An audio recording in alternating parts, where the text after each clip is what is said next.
स्वास्थ्य व्यवस्था, चिकित्सा व्यवस्था जो अंग्रेज छोड़कर गए थे वही की वही है। हमारे देश की एक भी व्यवस्था नहीं बदली है सिवाय एक नाम बदलने के, कि जहां पहले माउंटबेटन का नाम होता था, कर्जन का नाम होता था, लिलिथगो का नाम होता था, वॉरेन हेस्टिंग्स का नाम था, क्लाइव का नाम था, वहां पर अब हमारे हिंदुस्तान के कुछ देशी नाम आ गए। व्यवस्था सब की सब वही है। और तो और मैं आपको एक शर्म की बात बता रहा हूं, आजादी मिलने के 50 साल बाद तक हिंदुस्तान की संसद में बजट शाम को पेश होता था, शाम को 5 बजे। आजादी मिलने के 50 साल बाद तक। क्यों? जब हमारी संसद में शाम के 5 बजते हैं तो लंदन की संसद में सवेरे के 11:30 बजते हैं। ब्रिटिश संसद में सवेरे 11:30 बजे किसी को सुनना हो बजट तो अंग्रेज सुन सके, इसके लिए आजादी मिलने के 50 साल बाद तक, सन 1997 तक बजट शाम को 5 बजे आता रहा। इतनी गुलामी में यह देश रहा है, इतनी गुलामी। अंग्रेजों ने वंदे मातरम को बैन कर दिया था हमारे देश में। आजादी मिलने के 50 साल बाद तक हमारे देश की संसद में वंदे मातरम नहीं गाया जा सका।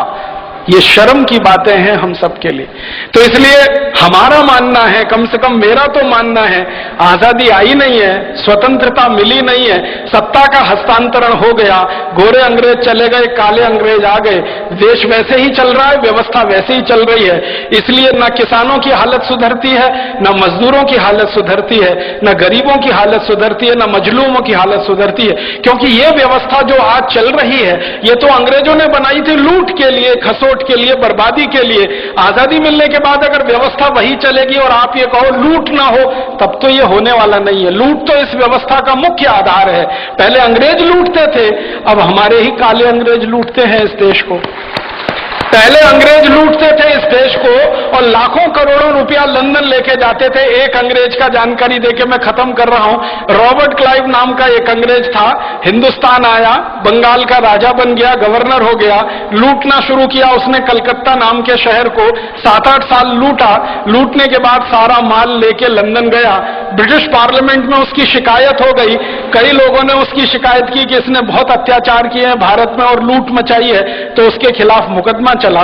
वो अंग्रेजों का पहला और आखिरी अधिकारी था जिसके खिलाफ मुकदमा ब्रिटिश पार्लियामेंट में चला।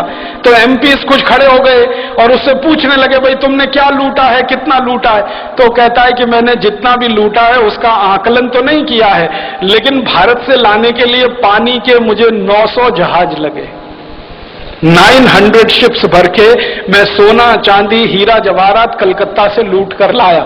तो फिर एक अंग्रेज पूछता इसका वैल्यू बताओ, तो कहता रफली 1000 मिलियन स्टर्लिंग पाउंड्स। एक अंग्रेज इतना लूट के ले गया, लंदन में उसने जमा कर लिया। तो ये तो अंग्रेज था जो विदेश से आया और हिंदुस्तान को लूट कर ले गया। अब काले अंग्रेजों ने इस देश का 72,80,000 करोड़ रुपए पिछले 60 साल में लूटा है और स्विट्जरलैंड की बैंकों में जमा कर रखा है। आप बताइए इनमें और अंग्रेजों में क्या फर्क है? तो इसलिए इन काले अंग्रेजों के खिलाफ ऐसी ही लड़ाई लड़नी पड़ेगी जो गोरे अंग्रेजों के खिलाफ लड़नी पड़ी थी। इन काले अंग्रेजों को हिंदुस्तान से ऐसे ही भगाना पड़ेगा जैसे कभी अंग्रेजों को भगाना पड़ा था, और इस व्यवस्थाओं को खत्म कर देना पड़ेगा जो अंग्रेज हमारे यहां छोड़कर चले गए हैं। हमारी पूरी की पूरी कृषि व्यवस्था और कृषि नीति अंग्रेजों की है, वाणिज्य व्यवस्था वाणिज्य नीति अंग्रेजों की है, टैक्सेशन का सारा सिस्टम अंग्रेजों का है, एजुकेशन पूरा अंग्रेजों का है, सिलेबस पूरा अंग्रेजों का है। और तो और सब्जेक्ट नहीं बदल पाए हम आजादी के 60 साल में। एंथ्रोपोलॉजी अंग्रेज पढ़ाया करते थे गुलाम लोगों के अध्ययन के लिए, वो आज भी पढ़ाया जा रहा है इस देश में। तो बहुत शर्म है हम सबको अपने आप पर और अफसोस है। इसलिए हमें स्वदेशी की बात, स्वावलंबन की बात फिर कहनी पड़ रही है आजादी के 62 साल में। और एक अधूरी लड़ाई जो छूट गई 1947 15 अगस्त में, वो अधूरी लड़ाई को हमें पूरा करना है। स्वतंत्रता हमें लानी है, स्वराज्य की स्थापना हमें करनी है, स्वदेशी को लाना है, स्वराज्य और स्वदेशी को लाकर ऐसा एक तंत्र बनाना है जो सुजलाम सुफलाम भारत का प्रतीक बने। ये बोलकर आप सभी का आभार, बहुत धन्यवाद।